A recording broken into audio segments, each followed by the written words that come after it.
Good morning everyone. आज है 23 अक्टूबर और आज हम करेंगे प्रॉब्लम नंबर 21 और ये सवाल है from the chapter arithmetic progression.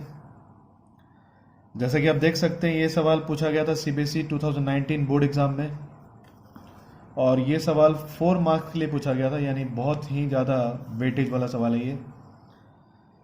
और इस सवाल को अगर हम देखें तो ये काफ़ी हद तक बहुत आसान है, बट अगर इसे हम सॉल्व करेंगे तो इसके लिए जो स्टेप मैं यूज़ करूँगा वो अगर आप याद रखेंगे तो आपके लिए और भी ज़्यादा आसान हो जाएगा ये। सबसे पहले हम देख लेते हैं सवाल में गिवन क्या हमारे पास। तो यहाँ जैसा कि आप देख सकते हैं, if m times the mth term of an AP is equal to n times its nth term and m is not equal to n, यानी यहाँ पर जो भी mth टर्म है, यानी जिसको हम जनरल टर्म के फॉर्म में लिख सकते हैं tm या am, जो भी आप लिखते हैं। So m times the mth term, यानी कि अगर हम mth टर्म को m से मल्टीप्लाई कर लें तो इसकी जो वैल्यू होगी it is equal to n times its nth term, यानी दोनों जो पार्ट है it is in the same AP। और इसमें गिवन पार्ट क्या है कि जो m टाइम्स करेंगे अगर हम mth टर्म का तो वो n टाइम्स हो जाएगा nth टर्म के बराबर, और यहाँ m और n दोनों इक्वल नहीं है। इसके अलावा हमें यहाँ प्रूफ क्या करना है ये देखते हैं।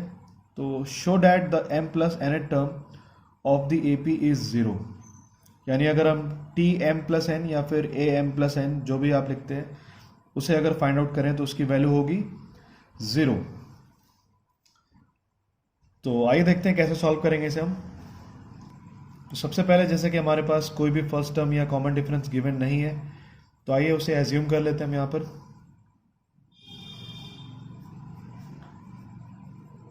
So let us suppose that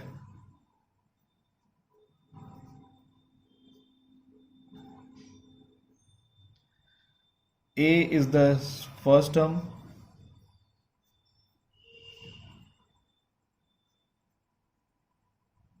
and D is the common difference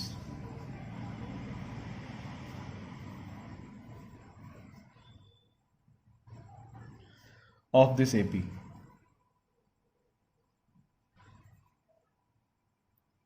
यानी सबसे पहले हम यहाँ पर फर्स्ट टर्म और कॉमन डिफरेंस को एज्यूम कर लेते हैं। तो यहाँ जैसे कि हमने लिखा है फर्स्ट टर्म इज A और कॉमन डिफरेंस D। तो इसके बाद हम क्या करेंगे, जैसा कि क्वेश्चन में लिखा हुआ था m times the mth term, तो इसे हम लिख सकते हैं therefore Tm is equal to A plus m minus 1D and इसके अलावा हम लिख सकते हैं Tn is equal to A plus n minus 1D, यानी Tm और Tn की जो वैल्यू है वो हम A और D के रिस्पेक्ट में कैसे लिखेंगे वो मैंने आपके सामने लिख करके दिखा दिया आपको। अब इसके बाद हम जंप करेंगे क्वेश्चन पे। तो यहाँ लिखा हुआ था m times the mth term, यानी mth टर्म को अगर मैं m से मल्टीप्लाई कर दूं then this is equal to n times the nth term. So आइए करके देखते हैं एज पर द क्वेश्चन।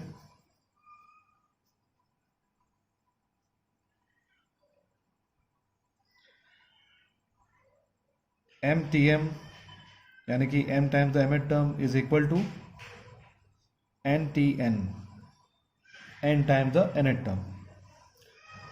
और इससे मैं क्या लिखूंगा, सो tm की जो वैल्यू है उसे पुट कर देते हैं यहाँ पर a plus m minus 1D is equal to n times a plus n minus 1D। ठीक है, सो डायरेक्ट हम क्वेश्चन के अकॉर्डिंग चल रहे हैं यहाँ पर, और कुछ हमने यहाँ पर न्यू नहीं किया अपने आप। और इसके बाद अगर मैं इसे मल्टीप्लाई कर दूँ, यानी कि अगर मैं m से मल्टीप्लाई कर दूँ दोनों पार्ट को, सो ये बन जाएगा this is am plus m square minus md is equal to, मैं यहाँ से लिख सकता हूँ an plus n square minus n d। तो मैंने यहाँ पर m और n से दोनों पार्ट को मल्टीप्लाई कर दिया, यानी LHS और RHS में जो कुछ भी गिवन है उसे m से और n से मल्टीप्लाई कर दिया। इसके बाद हम नेक्स्ट स्टेप पे क्या करेंगे कि जो कुछ भी RHS पे गिवन है उसे भी उठाकर हम ले आते हैं LHS की तरफ, यानी जो कुछ भी यहाँ पर गिवन है जैसे कि आप देख सकते हैं इनको मैं उठाकर ले आऊँगा LHS में। सो अब ये क्या बन जाएगा, this is equal to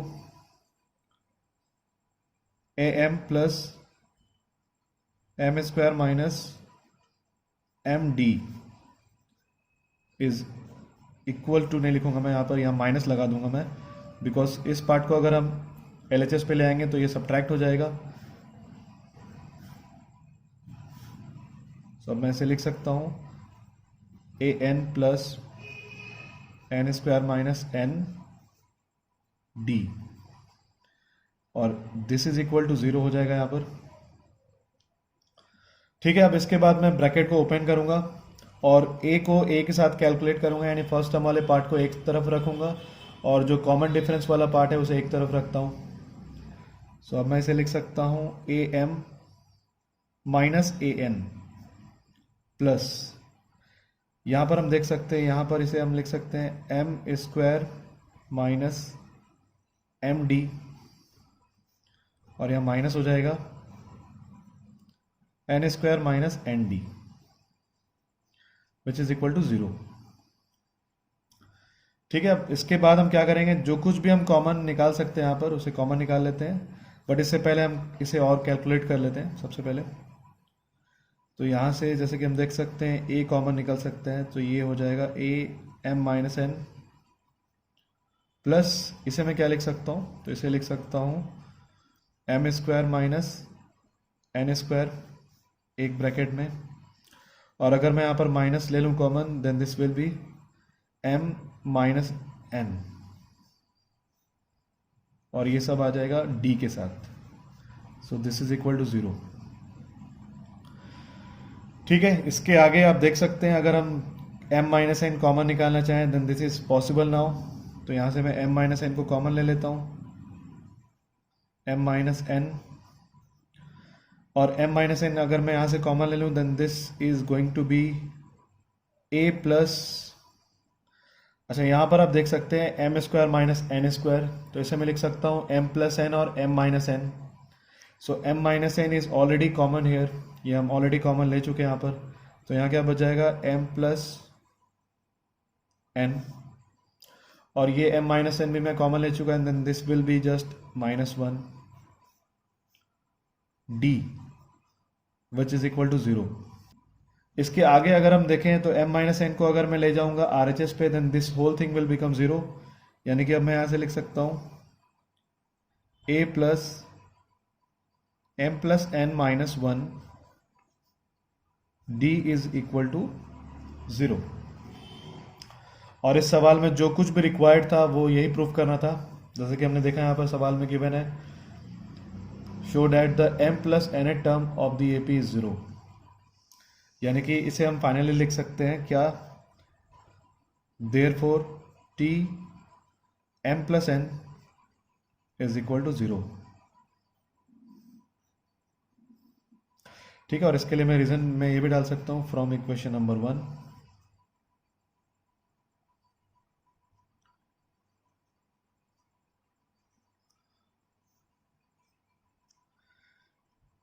so the question is very easy, जैसे कि आप देख सकते हैं बहुत ही ज़्यादा इजी वे में सॉल्व हो गया, बट जो पॉइंट मैं आपको समझा रहा था इस सवाल के थ्रू उसे आपको हमेशा याद रखनी चाहिए, जिसमें से सबसे जो पहला पॉइंट है it is to go just in accordance to the question, मतलब जैसा सवाल गिवन है जिस स्टेप में सब कुछ लिखा हुआ है बस सेम उसी स्टेप को आप फॉलो करेंगे तो आपसे कोई भी सवाल इजीली सॉल्व हो जाएगा। उम्मीद करता हूँ इस सवाल से काफ़ी कुछ सीखने को मिला होगा आपको। आने वाले समय में और भी बहुत सारे वीडियोस देखेंगे आप इस चैनल पे, खास करके साइंस और मैथ्स के वीडियोस। तो अगर आपने अभी तक चैनल को सब्सक्राइब नहीं किया then do not forget to do so, और जब आप सब्सक्राइब करते हैं तो बेल आइकन को जरूर प्रेस कर लें, बिकॉज जो भी वीडियोस मैं अपलोड करूंगा उसकी नोटिफिकेशन सबसे पहले आप तक पहुंचेगी।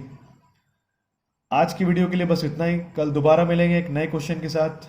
तब तक के लिए take care of yourself and thank you for watching.